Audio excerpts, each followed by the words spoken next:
ప్రతిపాదనలు పెట్టిన విషయం అందరికీ తెలిసిందే.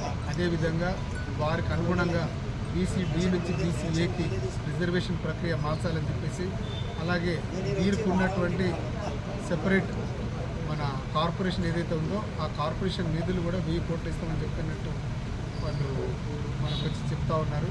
ఆ 1000 కోట్ల నిధులు కూడా మన సీఎంగా గౌరవ ముఖ్యమంత్రి రేవంత్ రెడ్డి గారి వద్ద దృష్టికి తీసుకెళ్ళి అది కూడా ఆ ప్రక్రియను కూడా మనం పూర్తి చేద్దాం.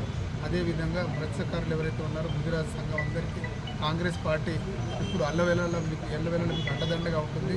మీ సంతోషాలు మీరు సుఖంగా ఉండాలని చెప్పేసి కాంగ్రెస్ పార్టీ ఈసారి కూడా BC-లో ముదిరాజు సంఘానికి ఎటువంటి న్యాయం జరగలేదని చెప్పేసి తెలిసిన విషయమే. అందుకే ఒక మంత్రి పదవిని కూడా ముదిరాజు వారికి ఇవ్వాలని చెప్పేసి ఒక ప్రతిపాదన ఉంది.